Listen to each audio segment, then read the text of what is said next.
Bienvenida o bienvenido a esta exploración profunda de un caso que, bueno, marcó un antes y un después en España. Hablamos de la desaparición y asesinato de Marta del Castillo en Sevilla allá por enero de 2009. Un caso que más de una década después sigue abierto en muchos sentidos. Efectivamente. Y para analizarlo, nos vamos a basar en la muchísima documentación que hay, ¿no? Artículos de investigación, reconstrucciones de hechos. La idea es entender no solo lo que pasó, sino la complejidad de la investigación en sí. Claro, nos centraremos sobre todo en esas versiones tan desconcertantes y múltiples del principal condenado, Miguel Carcaño. Y en la pregunta clave, la que sigue sin respuesta. ¿Por qué, a pesar de las condenas, el cuerpo de Marta nunca apareció? Esa es la gran incógnita. Nuestra tarea hoy es intentar desentrañar los hilos de esta madeja tan intrincada. Vamos a seguir el rastro de una investigación que estuvo, pues, plagada de confesiones contradictorias, búsquedas enormes pero sin éxito y giros totalmente inesperados. Muy bien, entremos en materia. Perfecto. Todo arranca la tarde del 24 de enero de 2009. Marta del Castillo, una chica de 17 años, está chateando con una amiga. Le comenta que va a ver a El Migue. Miguel Carcaño Delgado, 19 años. Había sido su novio hasta hacía poco. Exacto. Sale de casa sobre las 5 de la tarde. Pasan las horas y Marta no vuelve. La familia lógicamente se alarma muchísimo. Su móvil está apagado, contactan con Carcaño. Él admite que sí, que estuvo con ella, pero insiste en que la dejó cerca de su casa sobre las 9:30 de la noche. Pero a la madre de Marta eso no le cuadra. No le cree. No. Y poco después, hay un detalle que levanta todavía más sospechas. Carcaño se muda de repente. Se va a Camas, un pueblo cercano, con una nueva novia, Rocío PG, que tenía solo 14 años. Una mudanza muy abrupta, ¿no? Casi como una huida. Sí. Y además, amigos de Marta van al piso que Carcaño compartía con su hermanastro en la calle León 13 en Sevilla y notan un olor fuertísimo, a lejía, a amoníaco, productos de limpieza. Ahí están. Esas son las primeras señales de alarma cruciales. La reacción de él, un poco evasiva, esa mudanza tan rápida y el olor en el piso. Son elementos que enseguida activan las sospechas de la familia y, claro, poco después ponen sobre aviso a la Policía Nacional cuando se denuncia la desaparición. La investigación la toma primero el grupo de menores y luego pasa a homicidios. Interrogan a Carcaño varias veces. Al principio él niega saber nada. Cero. Pero la evidencia empieza a acumularse en su contra. Claro, es el testimonio de su novia Rocío, que dice que le vio sangre en los pantalones. Luego los análisis forenses detectan sangre de Marta en el forro de una cazadora de Carcaño. Y la prueba estrella, digamos, La prueba de luminol en el piso, que revela una mancha de sangre enorme ya limpiada, pero enorme, en el suelo del dormitorio. este es un punto de inflexión clarísimo. La ciencia forense empieza a chocar de frente con la versión inicial de Carcaño. Las pruebas objetivas, pues, ejercen una presión tremenda y lo obligan a abandonar esa negación. Ya no puede sostener que no sabe nada. Exacto.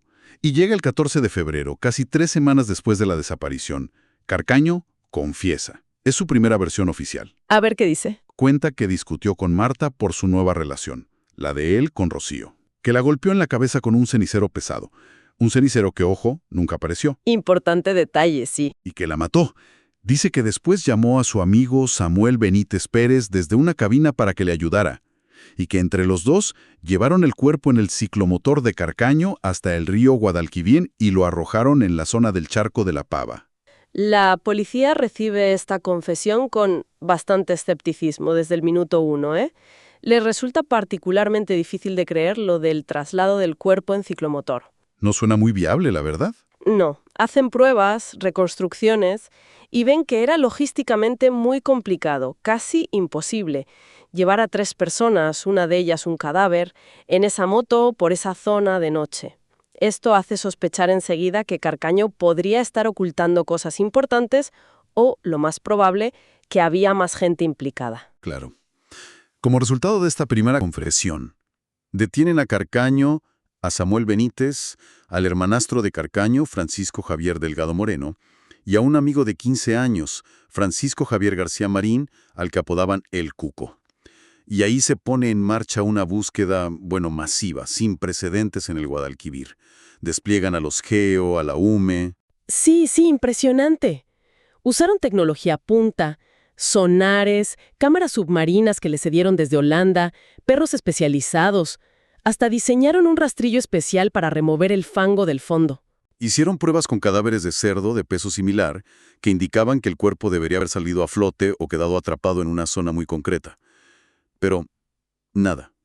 No se encuentra absolutamente nada. La magnitud de ese esfuerzo es asombrosa. Y el resultado nulo es, desolador. A pesar de todos los medios técnicos y humanos, el río no devuelve el cuerpo. Y esta falta de resultados solo aumenta la angustia, la incertidumbre, y consolida la idea de que quizás esa primera versión de Carcaño no era toda la verdad.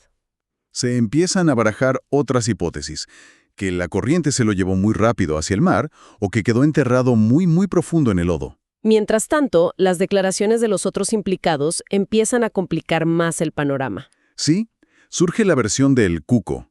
El menor declara, aunque luego se retractaría, que él y Samuel Benítez llegaron al piso y vieron a Carcaño envolviendo el cuerpo de Marta, y que el hermanastro, Delgado, estaba allí, supervisando. Ah, implica al hermanastro. Sí, y afirma que Delgado le amenazó para que no dijera nada y que se quedó limpiando mientras los otros tres, Carcaño, Benítez y él mismo, el Cuco, se deshacían del cuerpo.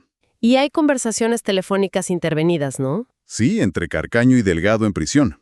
Frases como «no digas nada», que la policía no tiene nada. Eso parece reforzar la sospecha de que el hermanastro pudo estar implicado o al menos coordinando algo. Pero el relato principal, el de Carcaño, vuelve a dar un giro drástico. Entramos ya en lo que podríamos llamar el laberinto de sus versiones. El 18 de marzo, durante una reconstrucción en el piso de León 13, Carcaño pide declarar otra vez. A ver ahora. Es su segunda versión. Ahora culpa directamente al Cuco. Dice que fue el Cuco quien estranguló a Marta en el salón mientras él, Carcaño, estaba en otra habitación bajo los efectos de sustancias. Cambia al autor material. Y cambia el destino del cuerpo. Atención. Ya no está en el río. Dice que lo arrojaron a un contenedor de basura cercano al piso. ¿Un contenedor? Sí. Y alega que su primera confesión fue por la presión policial. Benítez y el Cuco, por supuesto, niegan esta nueva versión. El padre de Marta, Antonio del Castillo, empieza a sospechar que la verdad puede ser todavía más oscura. Llega a mencionar la posibilidad de una incineración. ¡Qué terrible! Y la búsqueda, claro, se traslada. Se abandona el río y se centra en el vertedero de Montemarta Cónica. Este cambio es radical y muy desconcertante. Primero, señalar a un menor como autor material. Segundo, cambiar el método del asesinato. Y tercero, y esto es fundamental, cambiar por completo dónde se deshicieron del cuerpo. Esto obliga a redirigir toda la búsqueda a un escenario totalmente diferente y muchísimo más complejo. Un vertedero. Genera más confusión y refuerza esa sensación de que Carcaño podría estar jugando con los investigadores. Y el laberinto se complica todavía más. Al día siguiente, 19 de marzo, ante el juez instructor, Carcaño ofrece su tercera versión. Otra más. Madre mía. Ahora describe una agresión sexual grupal. Según él y el Cuco intentaron violar a Marta. Ella se resistió, la golpearon, la llevaron al dormitorio, la violaron por turnos, la ataron y finalmente la estrangularon entre los dos. Uf. Para sacar el cuerpo, dice que usaron una silla de ruedas que había sido de la madre fallecida de Carcaño. Lo cubrieron y lo tiraron al contenedor que había mencionado el día anterior. Y añade que el Cuco tiró un cuchillo usado en la agresión a una alcantarilla cercana. Lo intrigante de esta tercera versión es que parece encajar con varias pruebas objetivas que ya se tenían, ¿no? Sí, eso es. Efectivamente, se encontró un cuchillo en la alcantarilla que él señaló. Había ADN de Carcaño y del Cuco en el dormitorio. Se encontró ADN de Carcaño y de Marta en la silla de ruedas. Y había un testigo, ¿verdad? Un vecino. Exacto. Un vecino que declaró haber visto a Carcaño esa noche manipulando la silla de ruedas. Entonces, esta versión parecía más creíble o al menos más coherente con las pruebas. Parecía. Sin embargo, la policía sigue sin estar totalmente convencida. Sospechan que meter el elemento de la violación podría ser una estrategia de Carcaño. ¿Una estrategia para qué?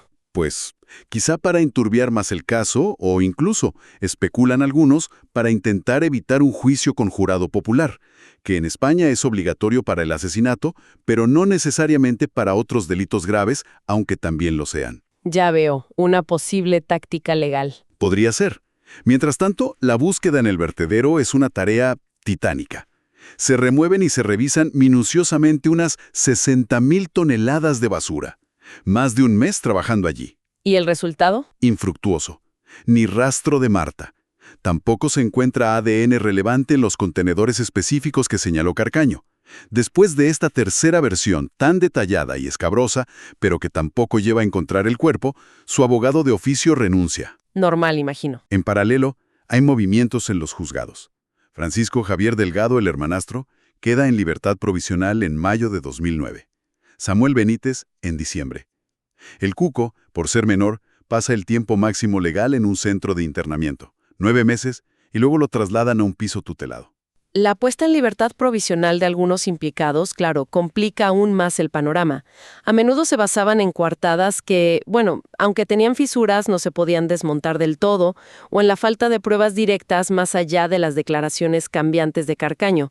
Esto hace todavía más difícil para los investigadores y la Fiscalía construir un relato coherente sobre quién hizo qué exactamente. Y surgen también datos sobre vehículos relacionados con la familia de El Cuco. El coche de su madre da positivo en la prueba de luminol, lo que sugiere sangre lavada, pero el ADN está muy degradado, no se puede analizar bien. Ajá. Más tarde se descubre que había otros 2 coches vinculados a la familia que no se habían mencionado al principio. En uno de ellos se encuentra ADN desconocido, de un hombre y una mujer, que no coincide con ninguno de los implicados ni con Marta. ¿Y qué pasa con eso? Pues que la madre de El Cuco y su pareja se niegan a dar muestras de ADN voluntariamente para comparar. Vaya, más sombras. Exacto. Llegamos a la fase de los juicios. En la vista preliminar, en marzo de 2010, testifica Rocío P.G., la novia de Carcaño en aquel momento. Y atención, da otra ubicación para el cuerpo. Otra más. Sí, dice que Carcaño le contó que lo había tirado en una zona de campo cerca de camas. Pero lo más impactante es que admite abiertamente haber mentido a la policía durante la investigación. Llega a decir la frase, si miento a la policía, puedo mentir a cualquiera. Esa declaración es demoledora para su propia credibilidad. Admitir así abiertamente haber mentido a las autoridades en una investigación por asesinato pone en duda todo su testimonio. Es un ejemplo clarísimo de las dificultades enormes que tuvo el tribunal para establecer una verdad judicial fiable, con testimonios tan volátiles, tan inconsistentes. Y cuando le preguntan a Carcaño en esa misma vista dónde está el cuerpo, su respuesta es un simple y lacónico, no sé. Terrible. El juicio principal ante la Audiencia Provincial de Sevilla se celebra entre octubre de 2011 y enero de 2012. En el banquillo están Carcaño, acusado de asesinato, violación, de todo. El hermanastro Delgado, la novia de María García Mendaro, y Samuel Benítez, estos 3 principalmente por encubrimiento. ¿Y la Fiscalía qué versión sigue? La Fiscalía mantiene la tercera versión de Carcaño, la de la agresión sexual y asesinato junto a El Cuco, e implica también a Delgado y a María en la ocultación del cadáver. Pide 52 años de cárcel para Carcaño. Una petición muy alta. Sí. Durante el juicio, Carcaño vuelve a cambiar su versión. No me sorprende ya. Primero dice que mató a Marta él solo, con el cenicero, como en la primera versión, negando la violación y que Benítez y el Cuco lo ayudaron a tirarla al río. Pero luego, en otro momento, rectifica y dice que acusó falsamente al Cuco por venganza. Madre mía, qué lío. Un lío tremendo. Delgado, María y Benítez niegan toda implicación, presentan sus coartadas. El Cuco, que ya había sido condenado como menor, testifica como testigo y niega saber dónde está el cuerpo. Dice que sus declaraciones iniciales fueron por coacción policial. El juicio se convierte entonces en un escenario de... Complejidad probatoria extrema. Un cruce constante de acusaciones, retractaciones, coartadas que parecen débiles, pero son difíciles de desmontar del todo. Testimonios que se anulan unos a otros. Esto pone al tribunal ante un desafío inmenso para poder sacar una verdad judicial de todo ese caos. Y además hubo polémica mediática, ¿recuerdas? Con la aparición pagada de los padres de El Cuco en un programa de televisión, La Noria. Sí, eso añadió más ruido y enturbió todavía más el proceso. La sentencia de la audiencia provincial llega en enero de 2012. Miguel Carcaño es condenado a 20 años de prisión por asesinato. Solo por asesinato. Solo por asesinato. Es absuelto de la violación y del resto de delitos contra Marta. Y todos los demás acusados, el hermanastro Delgado, su novia María García Mendaro y Samuel Benítez, son absueltos. Falta de pruebas concluyentes. ¿Y qué dice la sentencia sobre cómo se deshizo del cuerpo? Considera probado que Carcaño se deshizo del cuerpo, sí, pero afirma que lo hizo con la ayuda de El Cuco, que ya estaba condenado como encubridor, y de una tercera persona desconocida cuya identidad no se pudo acreditar en el juicio. No se pudo probar que fuera Benítez. O sea, reconocen que hubo ayuda, pero no pueden decir de quién más, aparte del Cuco. Exacto. Y hay que recordar que antes de este juicio se había celebrado el de menores contra El Cuco, entre enero y marzo de 2011. A él lo acusaban de violación, asesinato y delito contra la integridad moral. Se declaró inocente. ¿Y la condena? Fue condenado solo por encubrimiento, 3 años de internamiento, absuelto de violación y asesinato. Y aquí hubo controversia, porque su condena por encubrimiento se basaba, en parte, en dar por hecha la autoría de Carcaño, cuando el propio Carcaño todavía no había sido juzgado ni condenado formalmente. Tenemos entonces 2 juicios con resultados parcialmente discordantes y una dependencia jurídica un poco extraña entre ellos. La condena del Cuco presuponía la de Carcaño antes de que ocurriera. Esto, sumado a las absoluciones de los otros adultos, genera una profunda sensación de justicia incompleta. Sobre todo para la familia de Marta, claro, que sigue sin saber quiénes participaron exactamente, y lo más doloroso, sin poder recuperar el cuerpo. La falta de pruebas concluyentes contra los otros sospechosos fue clave, ¿no? Sí, se debió en gran medida a la falta de evidencia forense directa que los vinculara de forma indudable y a que sus coartadas, aunque muy cuestionadas, no pudieron ser totalmente invalidadas por la acusación. La Fiscalía y la familia recurren la sentencia al Tribunal Supremo. Piden repetir el juicio porque consideran la sentencia ilógica. El Supremo rechaza la repetición en febrero de 2013. Pero sí hace algo con la condena de Carcaño, ¿verdad? Sí, la endurece ligeramente. Le añade 1 año y 3 meses por un delito contra la integridad moral. Es importante entender qué significa esto. El Supremo considera que esos constantes y deliberados cambios de versión de Carcaño sobre dónde estaba el cuerpo, manteniendo viva y manipulando la esperanza de la familia, eso constituyó un acto de crueldad. Causó un sufrimiento psicológico añadido e innecesario a los padres de Marta. Por eso lo condenan también por ese delito específico. Además, le obligan a pagar los costes de las búsquedas, más de 600.000 euros. Una cifra enorme. Pero, increíblemente, la saga de las versiones de Carcaño continúa. Desde la cárcel, en 2013, ofrece una 6ª versión. ¿Sexta? Ahora acusa directamente a su hermanastro Francisco Javier Delgado de ser el único autor material. ¿Cómo? Dice que Delgado golpeó a Marta con la culata de una pistola durante una fuerte discusión económica entre los 2 hermanos en la que Marta intentó mediar. Según Carcaño, la enterraron juntos en una finca llamada La Majaloba, en La Rinconada, y que volvieron al día siguiente para echar cal viva. Detalles muy cinematográficos, casi. ¿Y por qué no lo dijo antes? Asegura que por miedo a Delgado. Esta versión que surge años después de la condena firme, con detalles como la pistola, la cal viva, es recibida con un escepticismo enorme por la Fiscalía y la policía, lógicamente. Se ve como parte del patrón de conducta ya conocido de Carcaño. Pero aún así buscan en La Majaloba. Claro, ante la mínima posibilidad, tienen que hacerlo. Pero las búsquedas resultan negativas. La motivación detrás de estos giros tardíos sigue siendo misterio. Quiere beneficios penitenciarios, es venganza, hay presiones dentro de la cárcel, es muy difícil saberlo. En 2014 se intenta otra cosa. Someten a Carcaño al llamado Test P300, o Test de la Verdad, una prueba neurológica que busca detectar reacciones cerebrales ante estímulos relacionados con el crimen. Hay que aclarar que no es un detector de mentiras como tal, ¿eh? Mide si el cerebro reconoce ciertos detalles o imágenes. Exacto. El test sugiere una posible zona de interés en una escombrera ilegal cerca de camas. Se buscan restos allí. Se encuentran fragmentos de huesos humanos. ¿Qué? pero los análisis determinan que son muy antiguos, de más de un siglo. Mientras tanto, Carcaño sigue insistiendo en la Majalaba. Qué frustrante. Los años siguientes traen más episodios, casi rocambolescos. El padre de Marta le ofrece dinero a Carcaño en 2015 a cambio de información real, pero él rechaza la oferta. Aparece un supuesto infiltrado con grabaciones que apuntan a un desmembramiento y complicidad familiar de El Cuco. Sí, recuerdo eso. Pero se demuestra que era un montaje en 2016.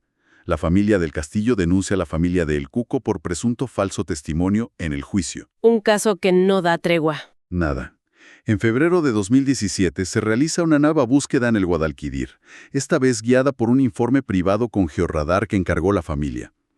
La zona señalada coincide con el testimonio de una testigo que dijo haber visto gente sospechosa con una silla de ruedas cerca del río aquella noche. ¿Y esta vez? Una vez más, infructuosa. Es que, a pesar del tiempo que ha pasado, cada nueva pista, cada tecnología, cada declaración, por inverosímil que parezca a veces, reaviva la esperanza de la familia y obliga a los investigadores a actuar. Pero cada búsqueda fallida consolida este caso como uno de los grandes enigmas sin resolver de la crónica negra española. La ausencia del cuerpo es el nudo gordiano, lo que impide cerrar el caso por completo. La última versión conocida que Carcaño le dio al padre de Marta, en una conversación en prisión en 2017, es que él en realidad no sabe dónde está el cuerpo ahora. ¿Cómo que no sabe? Insiste en que fue su hermanastro Delgado quien se encargó de moverlo, usando el coche de su exmujer, que lo enterró inicialmente en una finca en La Algaba, pero que probablemente Delgado lo cambió de sitio después. Y reitera que él actuó bajo amenazas de su hermanastro. Siempre la misma línea al final, culpando al hermanastro y alegando miedo. La repercusión social y mediática del caso ha sido enorme. En 2021 se estrenó en Netflix una serie documental Donde está Marta, que volvió a poner el foco en todas estas incógnitas pendientes. Sí, tuvo mucho impacto. Y así, concluimos este recorrido por un caso que es laberíntico y profundamente doloroso. Miguel Carcaño cumple condena por asesinato. Francisco Javier García, el Cuco, cumplió la suya por encubrimiento. Pero las preguntas esenciales siguen ahí, en el aire. Exacto. La constante mutación de las declaraciones del principal condenado, las absoluciones por falta de pruebas de otros sospechosos clave y, sobre todo, esa persistente, esa lacerante ausencia del cuerpo de Marta del Castillo. Dejan abiertas heridas muy profundas. Quedan enormes dudas sobre qué pasó exactamente esa noche de enero de 2009 y los días siguientes, y sobre quiénes estuvieron realmente implicados y hasta qué punto. ¿Y qué nos queda al final de todo esto? Más allá de la crónica de sucesos, este caso nos obliga a reflexionar, ¿no?, sobre los límites de la verdad judicial en investigaciones tan contaminadas por mentiras, por contradicciones, sobre la fiabilidad de los testimonios, de las confesiones bajo presión, y sobre el impacto devastador de un crimen cuyo último capítulo, la localización de Marta, sigue sin poder escribirse. Totalmente. Y nos deja con una pregunta incómoda, para seguir pensando. ¿Puede realmente alcanzarse una sensación de justicia plena para una familia, para la sociedad, cuando falta esa respuesta final sobre el paradero de la víctima?